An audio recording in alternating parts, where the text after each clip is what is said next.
Hello everyone, मोहित study IQ centre में आपका स्वागत है। आज हम जो है 30 इम्पॉर्टेंट क्वेश्चंस को यहाँ सॉल्व करेंगे सीडीपी के। इससे पहले ये पेपर नंबर जो है 15वां है और हमने इससे पहले जो है 14 पेपर अपलोड कर दिए हैं। अगर आपने वो पेपर सॉल्व नहीं किए हैं तो आप पेपर सॉल्व कर सकते हैं। अब पेपर का वक्त आ चुका है, नज़दीक है, और आप ज़्यादा से ज़्यादा जितना हो सके आप पेपर्स को सॉल्व करिए। आपको फ़ायदा ज़रूर मिलेगा। पेपर सॉल्व करना बहुत ज़रूरी होता है। ये आपको निरीक्षण करने का मौका देता है कि आपने कितना याद किया, आपको कितना याद है, और पेपर सॉल्व करते हुए आपको चीज़ें बहुत जल्दी याद भी हो जाती हैं। तो इसलिए पेपर ज़्यादा सॉल्व करिए, मैं बार बार कह रहा हूँ। ठीक है। अगर वीडियो पसंद आए तो प्लीज़ चैनल को लाइक सब्सक्राइब ज़रूर कीजिएगा, अपने दोस्तों से भी शेयर करिएगा। मैं डेली इसमें आपको 2 पेपर अपलोड करता हूँ, एक ईवीएस का और एक सीडीपी का पेपर है। एक मॉडल पेपर मैं तैयार कर रहा हूँ अभी 2 से 4 दिन के बीच में। आपको डेली 1 से 2 मॉडल पेपर कराए जाएंगे जब तक पेपर नहीं हो जाएगा। इस तरीके से आपको करीब सीडीपी के 100 पेपर्स हो चुके होंगे। आपको कहीं पे भी जाने की ज़रूरत नहीं, सिर्फ पेपर पेपर और पेपर ही होगा यहाँ पर, और कोई चीज़ एक्स्ट्रा नहीं है केवल। ठीक है, चलिए शुरू करते हैं। प्राथमिक स्तर पर जो है एक शिक्षक में निम्न में से किसे सबसे महत्वपूर्ण विशेषता मानना चाहिए? धैर्य और दृढ़ता को, या शिक्षण पद्धतियों और विषयों के ज्ञान में दक्षता, अति मानक भाषा में पढ़ाने में दक्षता, या पढ़ाने की उत्सुकता? तो टीचर में जो है एक धैर्य जो होना चाहिए और दृढ़ता भरपूर होनी चाहिए। बच्चों की वो बातों को जो है धैर्य से सुन सके ताकि उनका जो है उत्तर और उनका समाधान कर सके उन चीज़ों को। ठीक है, नेक्स्ट क्वेश्चन देखते हैं। एक शिक्षक अपने लोकतांत्रिक स्वभाव के कारण विद्यार्थियों को पूरी कक्षा में कभी भी बैठने की अनुमति देता है, कहीं पे भी बैठने की अनुमति देता है। कुछ शिक्षार्थी एक साथ बैठते हैं और चर्चा करते हैं या सामूहिक पठन करते हैं। कुछ चुपचाप बैठकर अपने आप पढ़ते हैं। एक अभिभावक को ये पसंद नहीं आता है। इस स्थिति से निपटने के लिए निम्न में से कौन सा तरीका सबसे बेहतर हो सकता है? ठीक है, ऑप्शंस है। अभिभावक जब मतलब पेरेंट्स को प्रधानाचार्य से अनुरोध करना चाहिए कि वे उनके बच्चे का अनुभाग बदल दें, अनुभाग मतलब सेक्शन ही बदल दें। या पेरेंट्स को जो है टीचर पर विश्वास व्यक्त करना चाहिए और टीचर के साथ समस्या पर चर्चा करनी चाहिए। या टीचर को उस विद्यालय से अपने बच्चों को निकाल लेना चाहिए। या टीचर को जो पेरेंट्स को जो है प्रधानाचार्य से, प्रिंसिपल से टीचर की शिकायत करनी चाहिए। ऑप्शंस देखिए इसका क्या है। क्वेश्चन बड़ा ज़रूर है लेकिन बहुत सिंपल क्वेश्चन है। जानबूझ करके ये बड़े क्वेश्चंस डाले जाते हैं ताकि कुछ बच्चे इससे कंफ्यूज हो जाएं, क्वेश्चन को पढ़ते हुए उनका समय वेस्ट हो। ठीक है, तो ये आपको समय नहीं वेस्ट करना है। इसका सही जवाब है बी नंबर। अभिभावकों को जो है, पेरेंट्स को टीचर से बात करनी चाहिए, उन पर विश्वास करना चाहिए कि वो क्या कर रहे हैं, किस तरीके से पढ़ाने, उनकी तरीकों को पूछना चाहिए, जानना चाहिए। आपका जानने का हक है। और टीचर जो है अब वो अपनी पूरी अगर आपको बच्चे में कोई समस्या है, आप पढ़ने में मन नहीं लगा रहा है या चीज़ों में कमज़ोर है, तो वो आपको अपने टीचर से बात करके उस समस्या से पे चर्चा करनी चाहिए कि मेरे बच्चे में ये कमी है या ये बेहतर कर सकता है, इन चीज़ों में वो अच्छा है, इन चीज़ों में सही नहीं है। तो वो टीचर, क्योंकि सबसे ज़्यादा जो है घर के बाद जो है टीचर के साथ ही बच्चा समय बिताता है, तो उसकी जो अच्छाइयाँ और बुराइयाँ, कमियाँ जो होती हैं वो सब टीचर समझता है उस चीज़ को। ठीक है, नेक्स्ट क्वेश्चन देखते हैं। विशेष रूप से प्राथमिक स्तर पर विद्यार्थियों की सीखने की संबंधी समस्याओं को संबोधित करने का सबसे बेहतर तरीका है महंगी और चमकदार सहायक सामग्री का प्रयोग करना, सरल और रोचक जो है पाठ्य पुस्तकों को प्रयोग करना, कहानी कथन पद्धति का प्रयोग करना, या क्षमता के अनुरूप विभिन्न जो है शिक्षण पद्धतियों का प्रयोग करना। तो इसका सही जवाब है क्षमता के जो है अनुरूप विभिन्न जो है शिक्षण पद्धतियों का प्रयोग करना चाहिए। ज़रूरी है कि देखिए एक कक्षा में जो है विभिन्न प्रकार के बच्चे पढ़ते हैं। कुछ प्रतिभाशाली होते हैं, कुछ सामान्य आईक्यू के होते हैं, कुछ कमज़ोर होते हैं। इन सभी को एक ही पद्धति से नहीं पढ़ा सकते। इनके लिए सभी के लिए विभिन्न विभिन्न पद्धतियों का इस्तेमाल करना पड़ता है। जो बच्चे प्रतिभाशाली हैं उनको आप सामान्य लड़कों के साथ पढ़ाएंगे, वो बोर हो जाएंगे, क्लास में वो कोरिलेट नहीं कर पाएंगे, चीज़ों को ध्यान नहीं से सुनेंगे आपकी बातों को। और सामान्य जो बच्चा है वो अगर प्रतिभाशाली बच्चे की तरह पढ़ाएंगे तो वो चीज़ों को समझ नहीं पाएगा, वो चीज़ों को याद नहीं कर पाएगा चीज़ें। ठीक है, इसी तरीके से इसलिए विभिन्न जो है शिक्षण पद्धतियों का इस्तेमाल करना चाहिए। ठीक, ताकि क्लासरूम को बेहतर और अच्छा बनाया जा सके। ठीक है, नेक्स्ट क्वेश्चन देखते हैं। मन का जो है मानचित्रण किससे संबंधित है? ऑप्शंस देखते हैं, साहसिक कार्यों की क्रिया योजना से, या मन का चित्र बनाने से, मन की क्रियाशीलता पर अनुसंधान से, या बोझ या समझ बढ़ाने की तकनीक से, बोध जिसे कहते हैं। ठीक है, बोध का मतलब है ज्ञान से संबंध होता है, बोध को ज्ञान भी कहा जाता है। तो ज्ञान की जो है समझ बढ़ाने की तकनीक से है। तो मन का मानचित्र होता है, इसका सही जवाब है मन की जो है क्रियाशीलता पर अनुसंधान से है। ठीक है, किसी कार्य को करने से पहले जो है उसकी जो तैयारी करना है कि कार्य को किस प्रकार से करना होता है, कैसे सोच सोच के स्टेप बाय स्टेप करना होता है, ये सब हम चीज़ें मन में सोचते हैं कि हमारा काम कैसे होगा, हम इसको काम को कैसे करेंगे, है ना, फिर उसका रिजल्ट क्या होगा, ये सारी चीज़ों का तो मन का मानचित्रण यही कहलाता है। ठीक है, सारा सब कुछ जो है मन में ही चलाना, मन में ही करना, अमूर्त चिंतन कहलाता है ये चीज़ों को। ठीक है, नेक्स्ट क्वेश्चन देखते हैं, वो अवस्था जब बच्चा जो है तार्किक रूप से वस्तुओं घटनाओं के विषय में चिंतन प्रारंभ करता है। देखिए कितना अच्छा सवाल है, क्वेश्चन है। ठीक है, तो ऑप्शंस देख लेते हैं, औपचारिक संक्रियात्मक अवस्था, पूर्व संक्रियात्मक अवस्था, मूर्त संक्रियात्मक अवस्था, संवेदी प्रेरक अवस्था। आपको पता है ये सारे अवस्थाएं जो है ये पियाजे की अवस्थाएं हैं, ध्यान रखिएगा, ये पियाजे की 4 अवस्थाएं हैं, चारों अवस्थाओं के नाम हैं। संवेदी प्रेरक अवस्था यह पहली अवस्था है, पूर्व संक्रियात्मक अवस्था ये दूसरी अवस्था है, मूर्त संक्रियात्मक ये तीसरी अवस्था है, और जो ये औपचारिक संक्रियात्मक ये चौथी अवस्था है। सभी अवस्थाओं की जो है उम्र याद होनी चाहिए। 0 से 2 वर्ष की अवस्था ये है, उसके बाद 2 से 7 वर्ष 2 से 7 वर्ष की अवस्था ये है, 7 से जो है 11 वर्ष की अवस्था ये है, और चौथी जो अवस्था है वो 11 से अधिक वर्ष की अवस्था है चीज़ों को। ठीक है, तो यहाँ तार्किक रूप से वस्तुओं घटनाओं के विषय में चिंतन की बात कर रहा है, तो ये है मूर्त संक्रियात्मक अवस्था है। इसमें क्या होता है, बच्चा को जो है मानसिक प्रतिभाओं का प्रदर्शन करने लगता है, बच्चे का जो है मानसिक विकास हो चुका होता है चीज़ों को। ठीक है, तो ये विषय के बारे में, चीज़ों के बारे में चिंतन प्रारंभ कर देता है इस एज में बालक। ठीक है, वो प्रत्यक्ष रूप से जो है घटित घटनाओं को जो है समझने लगता है। ठीक, चलिए पियाजे को अच्छे तरीके से पढ़ लीजिए आप लोग। पियाजे से 2 से 3 क्वेश्चंस ज़रूर आते हैं, घूम फिरा करके क्वेश्चंस ज़रूर डाले जाते हैं। अगर आप पियाजे से अभी रिलेटेड क्वेश्चंस को नहीं समझ पा रहे हैं या गलत कर पा रहे हैं, ठीक है, तो मेरा पियाजे का दिया हुआ वीडियो है, आप उसे देख सकते हैं। मैंने पियाजे से रिलेटेड जो है CDP की क्लास नाम की प्लेलिस्ट में आप जाइए और वहाँ पर आप जा कर के मेरे बनाए हुए वीडियो देख सकते हैं। मैंने बिल्कुल सिंपल तरीके से, होममेड तरीके से, क्लासरूम के तरीके से जो है वीडियो बनाया है, आप पढ़ सकते हैं। 6 क्वेश्चन देखते हैं, निम्न में से कौन से कथन को सीखने की प्रक्रिया की विशेषता नहीं मानना चाहिए। तो ये सीखना एक व्यापक जो है प्रक्रिया है, सीखना लक्ष्योन्मुखी है, जो अधिगम भी सीखने की प्रक्रिया है, और शैक्षिक जो है संस्थान ही एकमात्र संस्थान है जहाँ जो है अधिगम प्राप्त होता है। तो इसका सही जवाब जो है ये है, शिक्षण संस्थान ही एकमात्र संस्थान नहीं होता जहाँ पे आप कुछ सीख सकते हैं, ये गलत जवाब है, ध्यान रखिएगा, बाकी सब सही हैं। तो सीखने के लिए कोई स्कूल की ज़रूरत, वो बच्चा जो है निरंतर सीखता रहता है, पूरे उम्र में सीखता रहता है। कभी कभी कुछ चीज़ें जो है वो घर से सीखता है, कुछ चीज़ें स्कूल से सीखता है, कुछ अपने सहपाठियों से सीखता है, तो उसके जो सीखने की प्रक्रिया निरंतर चलती रहती है।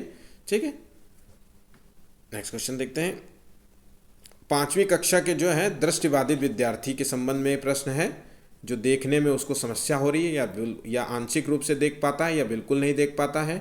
ठीक है, तो दृष्टिबाधित विद्यार्थी के माता पिता और मित्रों द्वारा उसे दैनिक कार्यों को करने में सहायता की जानी चाहिए, डेली के जो काम करता है उसमें उसकी हेल्प करनी चाहिए। 5वीं कक्षा की बच्चे की बात कर रहे हैं, या फिर विद्यार्थी के साथ कक्षा में समान रूप से व्यवहार किया जाना चाहिए, उसे जो है श्रव्य CD के माध्यम से सहायता उपलब्ध करानी चाहिए। मतलब एक CD लगा दीजिए, उसमें बच्चा सुनता रहेगा, A for apple, B for ball, C for cat, इस तरीके से, क्योंकि वो देख नहीं सकता तो सुन तो सकता है अच्छे से, तो इसके माध्यम से उसकी पढ़ाई करानी चाहिए। या विद्यार्थी के साथ कक्षा में विशेष व्यवहार किया जाना चाहिए, विद्यार्थी को निचले स्तर के कार्य करने की छूट मिलनी चाहिए। ठीक है, तो इसका सही जवाब है उसको सामान्य बच्चों के साथ जो है पढ़ना उठना चाहिए। ऐसा नहीं है कि उसको क्लासरूम में अलग कर दें, या दूसरे वाले बच्चे जो हैं सामान्य IQ या सामान्य जो है प्रतिभाशाली बच्चों के साथ न बैठा करके उसे किसी और अन्य क्लास में या अलग क्लासरूम बना दिया जाए कि 4 बच्चे जो है सुनने क्षमता नहीं है, जो जिनकी देखने और सुनने की क्षमता कमज़ोर है, वो अलग क्लास में बैठेंगे। ऐसा नहीं, बिल्कुल नहीं करना चाहिए। है ना। और ऐसे उनको जो है इस तरीके की सीढ़ियाँ खूब सारी बना करके बच्चों को पढ़ाने की कोशिश करनी चाहिए, ताकि वो सुन सके, सुन करके पढ़ सकें, ठीक है। और ऐसे मेथड जो है टीचर को विकसित करने चाहिए ताकि वो बच्चों को पढ़ा सके। सामान्य बच्चों के साथ बैठेंगे तो वो मोटिवेट भी होंगे और उनको अच्छा फील होगा, वो समाज से अलग नहीं फील करेंगे, अपने आप को अलग नहीं फील करेंगे, ठीक है।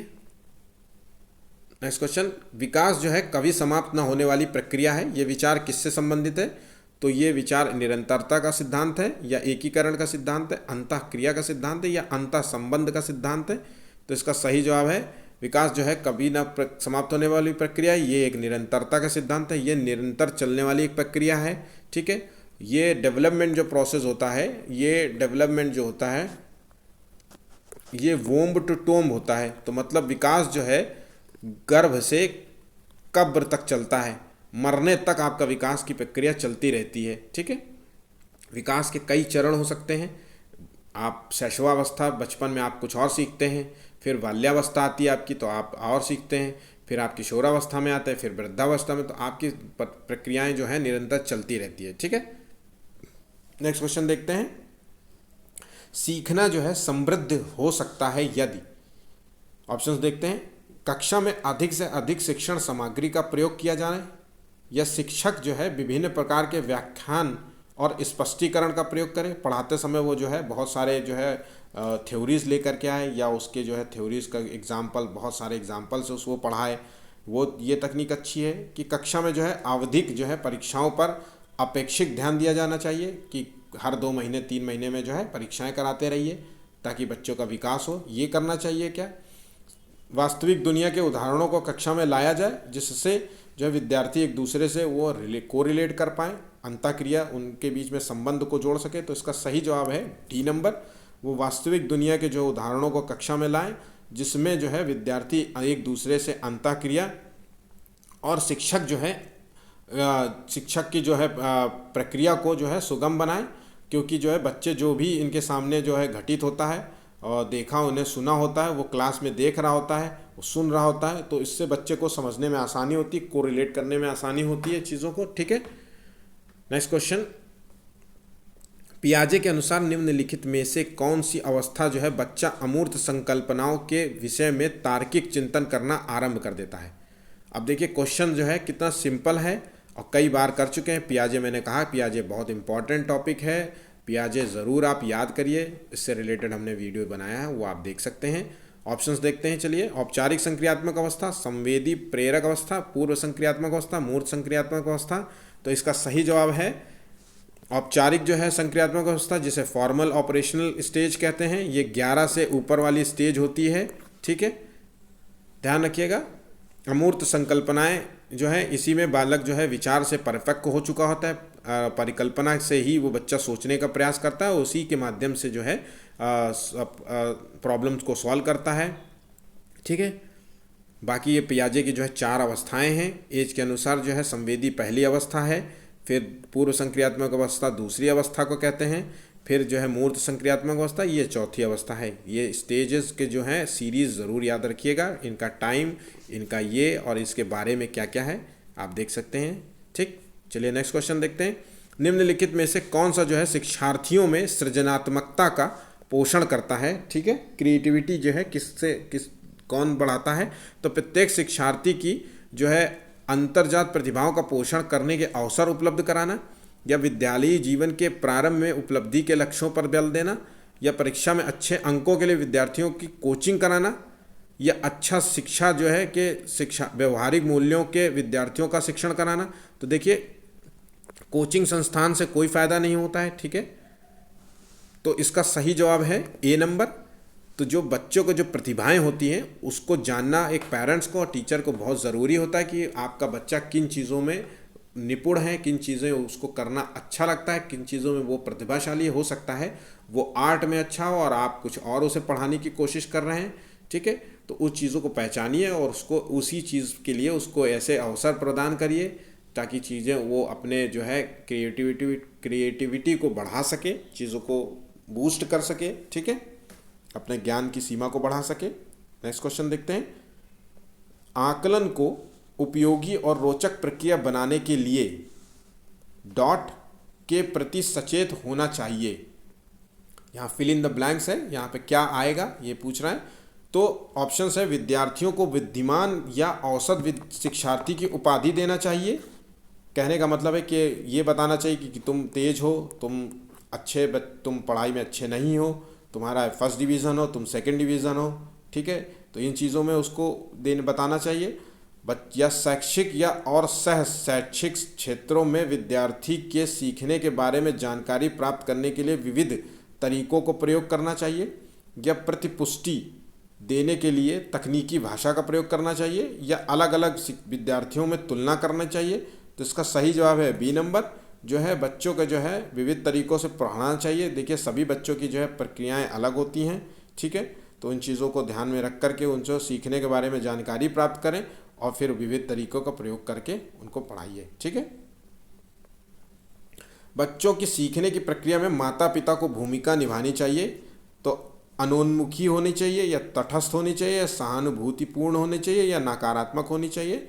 तो ये अनोन्मुखी होने चाहिए माता पिता को। अनोन्मुखी का मतलब है उन्हें और अच्छा, बच्चों को जो है और अच्छा करने के लिए प्रेरित करना हो चाहिए, उन्हें पुरस्कार के माध्यम से मोटिवेट करना चाहिए। बच्चा जितना मोटिवेट होगा और उसकी लर्निंग जो है सीखने की क्षमता बढ़ेगी, उसका मन करेगा, ठीक है, वो चीज़ों को करने की इच्छा जाहिर करेगा। अगर आप बच्चे को डीमोटिवेट करेंगे या दूसरे बच्चों से उसकी तुलना करेंगे तो वो बच्चा जो है पढ़ने में कमज़ोर हो सकता है, वो दबा दबा सा रहेगा, वो अलग रहेगा, अपने ही में ही खोया हुआ हो सकता है, ठीक है। तो चीज़ों को बहुत ध्यान से समझिए। अपने बच्चों को जो है डीमोटिवेट कभी मत होने दीजिए, ठीक। बीच बीच में जो है बच्चों को जो है मोटिवेशन देते रहिए। पुरस्कार के माध्यम से देख सकते हैं, या उसे कोई चीज़ पसंद है वो कर सकते हैं, उसे कुछ खाना पसंद है तो उसके लिए वो कुछ चीज़ें बना सकते हैं, ठीक है। चलिए नेक्स्ट क्वेश्चन देखते हैं। विशेष आवश्यकता वाले बच्चों को जो है शिक्षा उपलब्ध कराई जानी चाहिए, ठीक है। तो वो क्या है? तो विशेष आवश्यकता वाले बच्चे कौन से होते हैं, पहले इसको देख लेते हैं। विशेष आवश्यकता वाले बच्चे वो होते हैं जिनको जो है शारीरिक, जिनकी समस्या होती है, शारीरिक रूप से अक्षम होते हैं, जो सामान्य बच्चों की तरह नहीं होते, या मानसिक रूप से जो अक्षम होते हैं, जिनका मानसिक रूप से जिनका जो थोड़े से IQ इनका कम होता है ना, इस तरीके के बच्चे। तो इनको किस तरीके की शिक्षा उपलब्ध करानी चाहिए? तो विशेष विद्यालयों में विशेष बच्चों के लिए विकसित पद्धतियों द्वारा इनको शिक्षा देनी चाहिए, या विशेष विद्यालयों में इनको शिक्षा देनी चाहिए, या विशेष विद्यालयों के शिक्षकों द्वारा इनको शिक्षा देनी चाहिए, या अन्य समान बच्चों के साथ इनको शिक्षा देनी चाहिए। तो इनको अन्य समान बच्चों के साथ ही इनको शिक्षा देनी चाहिए। ये सामान्य बच्चों के साथ ही उठना बैठना इनकी पढ़ाई होनी चाहिए, है ना, चीज़ों को, ठीक। नेक्स्ट क्वेश्चन देखते हैं। 15वां क्वेश्चन है, वो कौन सा स्थान है जहां बच्चे के संज्ञानात्मक विकास को सबसे बेहतर तरीके से परिभाषित किया जाता है? संज्ञानात्मक विकास का संबंध है मतलब उसके बौद्धिक विकास से, उसके तार्किकता से, उसके विचार से, ठीक है। तो ये याद रखिएगा, विचार, बौद्धिक विकास, ठीक है, इससे संबंधित संज्ञानात्मक विकास का सिद्धांत जो है पियाजे ने दिया था। तो इन्होंने जो बेहतर तरीका बताया है वो विद्यालय और कक्षा पर्यावरण है, कि सभागार है या घर है या खेल का मैदान है, कहाँ पे बच्चे का सर्वांगीण विकास होता है, विचार, बौद्धिक क्षमताओं, तर्क करना, समस्या समाधान की जैसे क्षमताएं जो है आ जाती है। तो ये है विद्यालय और कक्षा। विद्यालय में चीज़ों को बहुत बड़े रूप में वो बच्चा सीखता है। घर में क्या होता है कि वो सामाजिकीकरण की प्रक्रिया तो सीखता है, लेकिन संज्ञानात्मक विकास के लिए स्कूल से अच्छा कोई जगह नहीं होती है, ठीक है। नेक्स्ट क्वेश्चन देखते हैं। एक बच्चा जो है अतीत की समान परिस्थिति में की गई अनुक्रियाओं के आधार पर नई स्थिति के प्रति अनुक्रिया करता है। ये किससे संबंधित है? मतलब देखिए क्वेश्चन को कितना कंफ्यूज करके बनाया गया है ताकि बच्चा पढ़े और उसको समझ ना पाए कि क्या है, ठीक है। इसी तरीके से इसलिए इसमें थोड़ा कठिन भाषा का इस्तेमाल किया गया है। वो बस कहना है कि बच्चा ने जो भी पीछे सीख रखा है उस सीखे हुए को आगे उसको यूज़ करना है, आगे किसी नए कार्य में उसको लगाना है। जैसे बच्चे ने जो है साइकिल सीख रखी है, ठीक है, तो अब उसे पता है कि साइकिल कैसे चलाई जाती है, कई बार उसने चलाई है और बहुत बेहतर तरीके से चला लेता है। तो अब अगर उसको बच्चे के पास जो है दूसरी साइकिल आ जाती है उससे डिफरेंट टाइप की, तो वो उन चीज़ों को कोरिलेट करके चलाना सीख जाएगा। या हो सकता है कि स्कूटी आप दे दें बच्चे को, ठीक है, तो वो भी चलाना सीख जाएगा क्योंकि वो समझ चुका है कि बैलेंसिंग कैसे करते हैं, किन चीज़ों को क्या करना होता है। तो धीरे धीरे बच्चा सीखने लगता है ना। तो वो चीज़ें हैं। तो इसका क्या है, ये इसको किससे संबंधित होता है? ये सीखने का प्रभाव है, या सीखने की प्रक्रिया का अभिवर्ती नियम है, यह सीखने की तत्परता का नियम है या सीखने का सादृश्यता का नियम है? तो ये सही जवाब है इसका, सीखने का सादृश्यता का नियम है। ठीक है, इसमें क्या हो, मिलती जुलती जो है अन्य परिस्थितियों से बच्चा जो है चीज़ों को कोरिलेट करता है, जिससे वो पहले देख चुका है या कर चुका है, समझ चुका है ना, उसी का ही अनुभव से वो नई चीज़ों को करने का प्रयास करता है। ठीक है, नेक्स्ट क्वेश्चन देखते हैं। वो एक शिक्षक जो है, एक शिक्षक को अपने विद्यार्थियों की क्षमताओं को समझने का प्रयास करना चाहिए। निम्नलिखित में से कौन सा क्षेत्र इस उद्देश्य के साथ संबद्ध है? ठीक है, तो सामाजिक दर्शन, शिक्षा मनोविज्ञान, मीडिया मनोविज्ञान, शिक्षा समाजशास्त्र। तो ये है शिक्षा का मनोविज्ञान। ठीक है, टीचिंग का जो है साइकोलॉजी किस तरीके से होना चाहिए, वो विद्यार्थियों को समझने की उसकी क्षमता क्या है बच्चे की, ये समझने का कार्य जो है टीचर का होता है। जैसे ये कार्य समझे, टीचर समझे कि बच्चे का जो है विकास किस तरीके से किया जाता है, इसका शारीरिक विकास किस तरीके से संभव हो सकता है, इसका मानसिक विकास किस तरीके से संभव हो सकता है बच्चा क्रिकेट में अच्छा हो, फुटबॉल में अच्छा ना हो, तो वो चीज़ें बहुत ज़रूरी है। जैसे आपने एक मूवी देखी होगी धोनी वाली मूवी देखी है आपने, तो उसमें जो उसका कोच होता है वो तो खेलना चाहता है फुटबॉल, लेकिन वो उसका कोच जो है ज़बरदस्ती ला करके कहता है क्रिकेट खेलो। क्रिकेट में भी वो फील्डिंग कहीं और करना चाहता है, लेकिन उसको कीपिंग पे लगा देता है। ठीक है, तो वो समझता है चीज़ों को। और आज देखिए धोनी कहाँ है और वो कीपिंग के कितने बेस्ट माहिर खिलाड़ी, टॉप खिलाड़ी में से माने जाते हैं चीज़ें। तो ये टीचर का काम है कि वो बच्चों की जो है प्रतिभा को समझें, है ना। या जैसे आपने वो तारे ज़मीं पर देखी होगी, तो वो जो टीचर होता है आमिर खान, वो जो छोटा बच्चा होता है वो अंत में समझ पाता है कि इसकी आर्ट बहुत अच्छा है, इसकी क्रिएटिविटी के मामले में बहुत बेहतरीन कर पाएगा। ठीक है, तो ये चीज़ें हैं। नेक्स्ट क्वेश्चन देखते हैं। सीखने की प्रक्रिया में जो है अभिप्रेरणा क्या है? अभिप्रेरणा का मतलब है मोटिवेशन। पिछले सीखे हुए को नए अधिगम से अलग करती है, या शिक्षार्थियों को एक दिशा में सोचने के योग्य बनाती है, या शिक्षार्थियों में सीखने के प्रति रुचि का विकास करती है, या शिक्षार्थियों की स्मरण शक्ति को पैना करती है। तो जो है सीखने की प्रक्रिया में जो मोटिवेशन होता है वो काम करता है शिक्षार्थियों के जो सीखने के प्रति रुचि का विकास करती है। ठीक है, इंटरेस्ट बढ़ाती है, पढ़ाई में इंटरेस्ट बढ़ाती है, किसी कार्य को करने में इंटरेस्ट बढ़ाती है। अगर आप मोटिवेट नहीं होंगे तो आपको काम करने की इच्छा नहीं होगी, आप उस कार्य को नहीं करेंगे या पूरी ईमानदारी से नहीं करेंगे। जो कार्य आज ख़त्म हो जाना चाहिए वो काम 2 दिन बाद ख़त्म होगा। तो मोटिवेशन अपने बच्चों को हमेशा देते रहना चाहिए, उसको पुरस्कार देते रहिए, उसके मन की चीज़ों को बनाइए, खाना जो भी वो बच्चा पसंद करता है कभी कभी वो देते रहना चाहिए। ठीक है, तो उससे बच्चा मोटिवेट होता रहता है। ठीक है, नेक्स्ट क्वेश्चन देखते हैं। डॉट है या फिल इन द ब्लैंक्स है, को एक अभिप्रेरित शिक्षण का संकेतक माना जाता है। तो ऑप्शंस है शिक्षक द्वारा दिया गया उपचारात्मक कार्य, विद्यार्थियों द्वारा प्रश्न पूछना, या कक्षा में एकदम खामोशी, या कक्षा में अधिकतम है उपस्थिति। तो ये है विद्यार्थियों के द्वारा जो है प्रश्न पूछना जो है ये शिक्षण का जो है संकेतक माना जाता है, एक अच्छा संकेतक माना जाता है। बच्चा जब क्वेश्चन पूछता है तो इसका मतलब होता है कि बच्चा चीज़ों को सुन रहा है, आपकी बातों को अच्छे से सुन रहा है और वो चीज़ों को कोरिलेट कर पा रहा है कि इसमें क्या अंतः संबंध है। वो आपने जो भी उसे पढ़ाया है वो चीज़ों को समझने की कोशिश करता है कि क्या ये चीज़ होने से ये चीज़ हो सकती है ना। एक प्रश्न पे दूसरा प्रश्न तैयार करने की कोशिश करता है। तो प्रश्न पूछना बहुत ज़रूरी है। अगर आप चीज़ों को प्रश्न नहीं पूछ रहे हैं तो इसका मान के चलिए कि आप एक तरीके से डरपोक भी हैं। आपको क्वेश्चन पूछने के लिए इसका मतलब आप टॉपिक से रिलेटेड पूरी चीज़ों के बारे में आप नहीं जानते हैं, क्योंकि जब तक आप टॉपिक से रिलेटेड चीज़ों को नहीं जानेंगे तब तक आप आंसर नहीं, क्वेश्चन नहीं पूछ पाएंगे। ठीक है, तो ये एक टीचिंग का सबसे बेहतर अच्छा संकेत माना जाता है। ठीक है, निम्नलिखित में से किस अवस्था में बच्चे जो है अपने समवयस्क समूह के सक्रिय सदस्य हो जाते हैं? प्रावस्था, बाल्यावस्था, पूर्व बाल्यावस्था, किशोरावस्था। प्रावस्था मतलब ये जो 0 से 2 वर्ष की बात कर रहे हैं। ठीक है, बाल्यावस्था जो होती है वो 2 से 7 वर्ष होती है, पूर्व बाल्यावस्था होती है। ठीक है, 2 से 4 वर्ष की होती है, और किशोरावस्था जो होती है वो आमतौर पे 11 से जो है प्लस की अवस्था होती है। ठीक, तो हम इसको सही जवाब है किशोरावस्था। ठीक है, इसको समझाने की तो आवश्यकता नहीं है। 21वां क्वेश्चन देख लेते हैं। निम्न में से कौन सा बुद्धिमान बच्चे का लक्षण नहीं है, यहाँ पूछा जा रहा है। तो ऑप्शंस देखते हैं। वह जो प्रवाहपूर्ण और उचित तरीके से संप्रेषण करने की क्षमता रखता है। संप्रेषण मतलब कम्युनिकेशन का संबंध है इससे। मतलब बातचीत कर लेता हो, ठीक है। वह जो अमूर्त रूप से सोचता हो, जो काल्पनिक रूप से सोचता हो, माइंड में दिमाग में सोचता हो, ठीक है। तो लक्षण पूछ रहा है बुद्धिमान बच्चे के, ठीक है। वह जो नए परिवेश में स्वयं को समायोजित कर लेता हो, वह जो लंबे लंबे जो है निबंधों को बहुत जल्दी रटने की क्षमता रखता हो। तो देखिए बुद्धिमान बच्चे की जो क्षमता होती है वो रटने की नहीं होती है, समझ की विकसित होती है, उसकी समझ की विकसित होती है। तो ठीक है, तो ऑप्शन इसका ये गलत है, डी नंबर, बाकी सभी सही हैं, ठीक है।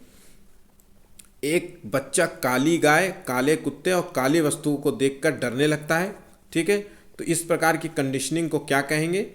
रिस्पॉन्स कंडीशनिंग या प्रतिक्रिया कंडीशनिंग या स्टिमुलस कंडीशनिंग, ठीक है। और या फिर उपरोक्त में से कोई नहीं, तो ये स्टिमुलस जो है कंडीशनिंग इसे कहते हैं, ठीक है। नेक्स्ट क्वेश्चन देखते हैं। शिक्षा के क्षेत्र में पाठ चर्चा शब्दावली की किस ओर जो है संकेत करती है? तो ये विद्यालय का संपूर्ण कार्यक्रम जिसमें विद्यार्थी प्रतिदिन अनुभव प्राप्त करते हैं, मूल्यांकन प्रक्रिया, कक्षा में प्रयुक्त की जाने वाली पाठ्य सामग्री या शिक्षण पद्धति एवं पढ़ाई जाने वाली जो है विषय वस्तु। तो इसका सही जवाब है विद्यालय का जो है संपूर्ण कार्यक्रम जिसमें विद्यार्थी प्रतिदिन अनुभव करते हैं, ठीक है। पाठ्य चर्चा वो होता है जिसे कहते हैं सिलेबस, और उसी सिलेबस से रिलेटेड जो है हमें पढ़ाई की जाती है ताकि हम चीज़ों को एक बिल्कुल लाइन टू लाइन चीज़ों को पढ़ सकें। ऐसा नहीं है कि अभी कुछ और टॉपिक पढ़ रहे हैं, कल कुछ और पढ़ रहे हैं, परसों कुछ और पढ़ रहे हैं, ठीक है। तो चीज़ों को समझ नहीं पाएंगे आप, तो इसलिए सिलेबस का होना बहुत ज़रूरी है टीचिंग क्षेत्र में, ठीक है। तो उससे प्रतिदिन बच्चे हैं जो है पढ़ाई का अनुभव करते हैं कि आज क्या पढ़ाया, कल क्या पढ़ाया, अब आने वाले समय में क्या पढ़ाएंगे, तो उन्हें पता होता है कि क्या है, पूरा उनको एक साल का पूरा कार्यक्रम पता होता है, ठीक है। यदि रमा की कलानुक्रमिक उम्र और मानसिक उम्र 9 साल है तो उसकी बुद्धि लब्धि का वर्ग हो सकता है। बुद्धि लब्धि का मतलब है आईक्यू की बात कर रहे हैं, जो आईक्यू का फॉर्मूला क्या होता है ये हम सबको पता है। मानसिक आयु जिसे मेंटल एज कहते हैं बटे वास्तविक आयु जिसे सीए कहते हैं, या वास्तविक आयु जिसमें इन्होंने कालानुक्रमिक उम्र लिखा है, कई जगह वास्तविक आयु लिखा होता है, ठीक है, जिसे क्रॉनिकल एज कहते हैं। इंग्लिश में कभी टर्म्स नहीं बदलते, लेकिन हिंदी के ये लोग बदलते रहते हैं क्योंकि हमेशा पेपर जो है इंग्लिश में बनता है और गूगल जो है उसका ट्रांसलेट करता है, इसलिए कन्फ्यूज़न जो है बना रहता है पेपर बनाते हुए, क्योंकि गूगल में भावनात्मक जो है चीज़ें नहीं होती है, वो चीज़ों को कंप्यूटर से निकालता है और वो प्रिंट कर देता है जो भी उसके सामने आता है, ठीक है। तो इसका एमए है, तो देखिए मानसिक उम्र बच्चे की 9 साल है, और कालानुक्रमिक जो है जिसे कहते हैं वास्तविक उम्र वो भी बच्चे की 9 साल है। तो चीज़ों को देखिए तो इसका आंसर है 100। तो बच्चे का जो है आईक्यू 100 है, और हम जानते हैं कि 90 से 110 के बीच में जो है आईक्यू जो है वो सामान्य आईक्यू का माना जाता है। तो ये है आंसर जो है औसत इसका, ठीक है। प्रतिभावान जो बच्चे होते हैं वो होते हैं 120 या 140 से ऊपर होते हैं, आमतौर पे 120 से आप ऊपर लगा सकते हैं, प्रतिभावान बच्चे कहलाते हैं। संज्ञान की परिभाषा क्या है? जैविक और मनोवैज्ञानिक परिवर्तनों की प्रक्रिया, या रूख और रुचि विकसित करना, या हमारे विचारों, अनुभवों और इंद्रियों के माध्यम से ज्ञान प्राप्त करने और समझने की प्रक्रिया, या संरचनात्मक और शारीरिक परिवर्तन। तो संज्ञान का मतलब है संज्ञानात्मक विकास से संबंधित है, ये कॉग्निटिव डेवलपमेंट से संबंधित है, जिसका ये सिद्धांत दिया था पियाजे ने। और ये संज्ञानात्मक सिद्धांत का मतलब है कि विचारों और अनुभवों और इंद्रियों के माध्यम से ज्ञान प्राप्त करने और समझने की प्रक्रिया को ही हम संज्ञान कहते हैं, ठीक है। सोचने समझने की क्षमता, बुद्धि का विकास, तार्किक बच्चे को आना चाहिए, ठीक है, सही और गलत की पहचान, ये सभी चीज़ें संज्ञानात्मक होती हैं, ठीक है। नेक्स्ट क्वेश्चन देखते हैं। मोनिका जो गणित की शिक्षिका हैं राधिका से एक प्रश्न पूछ रही हैं। देखिए क्वेश्चन बड़ा है लेकिन ध्यान से समझिएगा, क्वेश्चन थोड़ा सा कंफ्यूज कर सकता है आपको। और राधिका से कोई उत्तर न मिलने पर वह तुरंत जो है मोहन से दूसरा प्रश्न करती हैं। जब उसे महसूस होता है कि मोहन उत्तर बताने में संघर्ष कर रहा है, वो भी उत्तर नहीं बता पा रहा है, जैसे राधिका नहीं बता पा रही थी, मोनिका नहीं बता पा रही थी, राधिका नहीं बता पा रही थी और मोहन से भी संघर्ष कर रहे हैं, तो वह जो है अपने प्रश्न के शब्दों को बदल देती है, ठीक है। वो फिर से कोशिश करती है उसे समझाने की कि देखिए क्वेश्चन ये है। तो ये जो टीचर जो है मोनिका उनकी क्या प्रवृत्ति दर्शाती है। इस तथ्य से पूर्ण परिचित है कि राधिका जो है सवालों के उत्तर देने के योग्य ही नहीं है, ये दर्शा रही है। इसलिए उन्होंने उनको ज़्यादा नहीं समझाया और लड़के को समझा रही है दोबारा, मोहन को समझाने की कोशिश करी, या अपने सवाल के प्रति थोड़ा घबराई हुई है, या मोहन का पक्ष लेकर लिंग भूमिकाओं में रूढ़िबद्धता को बढ़ावा दे रही हैं, या राधिका को किसी उलझनपूर्ण स्थिति में नहीं डालना चाहती। तो इसका सही जवाब है वो लिंगबद्ध भूमिकाओं में जो है रूढ़िबद्धता है को बढ़ावा दे रही हैं। वो ये समझ रही हैं, वो लड़का और लड़की में भेद कर रही हैं, वो चीज़ों को समझ रही हैं कि भाई राधिका है वो उसको क्वेश्चन नहीं आता, तो उन्होंने उसको दोबारा समझाने की प्रयत्न भी नहीं किया, कोशिश भी नहीं की। वहीं पर जो है मोहन जब गलती कर रहा है, वो उत्तर देने में उसे भी कठिनाई हो रही है, तो उसको समझाने की कोशिश कर रही है, देखो ऐसे करना था, ऐसी चीज़ों को करना था। ठीक है, तो ये रूढ़िबद्धता का है। ठीक, एक समान जुड़वा भाइयों में से एक को सामाजिक आर्थिक रूप से धनाढ्य परिवार द्वारा गोद लिया गया है। ठीक है, एक अमीर परिवार द्वारा गोद लिया गया, और दूसरे को एक निर्धन परिवार द्वारा जो है 1 वर्ष के बाद गोद लिया गया है। तो 1 वर्ष के बाद जो उनमें जो है बुद्धि लब्धांक के बारे में निम्नलिखित में से क्या अवलोकित होने की सर्वाधिक संभावनाएं हैं, मतलब दोनों का IQ किस तरीके से होगा। तो दोनों समान रूप से अंक प्राप्त करेंगे। धनी जो है सामाजिक आर्थिक परिवार वाले लड़के की अपेक्षा निर्धन परिवार वाला लड़का जो है अधिक अंक प्राप्त करेगा। ठीक है, मतलब धनी जो है परिवार वाला लड़का कम मार्क्स प्राप्त कर देगा और निर्धन वाला ज़्यादा मार्क्स प्राप्त करेगा। यह सामाजिक आर्थिक जो है स्तर जो है बुद्धि लब्धांक को प्रभावित नहीं कर सकता, और निर्धन परिवार वाले लड़के की अपेक्षा धनी सामाजिक परिवार जो है आर्थिक परिवार वाला लड़का अधिक अंक प्राप्त करेगा। ठीक है, तो हम सभी जानते हैं ये ऑप्शंस दोनों ही गलत हैं, दोनों समान अंक प्राप्त करेंगे, ये भी गलत है। तो ये जो है इन सभी का जो है दोनों का IQ जो है वो ये इस बात पर बच्चे का IQ इस बात पर निर्भर नहीं करता कि वो उसका सामाजिक रूप से क्या है, वो कहाँ रहता है, किन चीज़ों। IQ जो है बच्चे का जो है बहुत सारी चीज़ों पे निर्भर करता है कि वो किस स्कूल में पढ़ रहे हैं, कैसे पढ़ रहे हैं। ठीक है, इस बात पे वो गरीब भी है और अच्छे से पढ़ाई करना जानता है, चीज़ों को समझ रहा है, तो उसके मार्क्स जो है वो अमीर बच्चे से भी ज़्यादा आ सकते हैं। ठीक है, नेक्स्ट क्वेश्चन देखते हैं। निम्नलिखित में से जो है कौन सा जो है सूक्ष्म गतिक कौशल का उदाहरण है। तो जो है ये डेवलपमेंट का जो है दूसरा हिस्सा है जिसे कहते हैं फिजिकल डेवलपमेंट। ठीक, फिजिकल डेवलपमेंट के अंदर होता है एक जो है ग्रॉस डेवलपमेंट और ग्रॉस स्किल मोटर, और ये एक है फाइन स्किल मोटर। जो है फाइन स्किल मोटर को ही जो है सूक्ष्म गतिक कौशल कहते हैं। ठीक, तो ये दोनों ग्रॉस मतलब होता है जिसमें बड़ी मसल्स का प्रयोग होता है, जैसे हाथ। ठीक है, ये हाथ हो गया, ये दौड़ना हो गया, है ना, इस तरीके, या खेलना हो गया, इन सभी चीज़ों में जो है हाथ का पूरा मूव। फाइन मोटर में जो होता है उंगलियां होता है, उंगलियां हिलाना। ठीक है, या लिखना, हम जो इसे लिख रहे हैं ये भी। ठीक है, ये लिखना। ठीक है, ये सारी चीज़ें, मुंह चलाना, ये सब फाइन मोटर स्किल्स में आती हैं। तो इसमें देखिए लिखना जो है सूक्ष्म गतिक कौशल का उदाहरण है। ठीक, सीखने के लिए आकलन निम्नलिखित में का ध्यान रखता है सिवाय विद्यार्थियों की क्षमताओं का ध्यान रखता है, या विद्यार्थियों की आवश्यकताओं का, या विद्यार्थियों की त्रुटि का, या विद्यार्थियों की अधिगम शैलियों का। ठीक है, तो ये इसका सही जवाब है विद्यार्थियों का जो है, ये सिवाय इसके बोल रहा है मतलब नहीं इसका जवाब है। देखिए क्वेश्चन को फिर से मैं कह रहा हूँ, सीखने के लिए आकलन जो है किस चीज़ का ध्यान नहीं रखता है, तो यह है इसका सही जवाब है ये विद्यार्थियों की आवश्यकताओं का ध्यान नहीं रखता है। ठीक है, ये इसका ऑप्शन गलत है। बाकी सभी चीज़ों का ध्यान रखता है, विद्यार्थियों की क्षमता और उसकी त्रुटियां क्या हैं सीखने की प्रक्रिया में, और उसकी अधिगम शैली, वो किस तरीके से पढ़ना पसंद करता है, उसकी जो है लर्निंग जो है वो किस माध्यम से किस तरीके से पढ़ रहा है। ये सभी चीज़ों को महत्वपूर्ण है सीखने की प्रक्रिया में, लेकिन वो नहीं। अब का आखिरी क्वेश्चन है, वाइगोस्की के सिद्धांत का जो है निहितार्थ है, ये किस चीज़ पर है। तो प्रत्येक विद्यार्थी को व्यक्तिगत रूप से दत्त कार्य देना, या प्रारंभिक व्याख्या के बाद कठिन सवालों को हल करने में बच्चे की सहायता न करना, या बच्चे उन बच्चों की संगति में श्रेष्ठतम रूप से सीख सकते हैं जिनका बुद्धि लब्धांक जो है इससे कम होता है, या सहयोगात्मक जो है समस्या समाधान।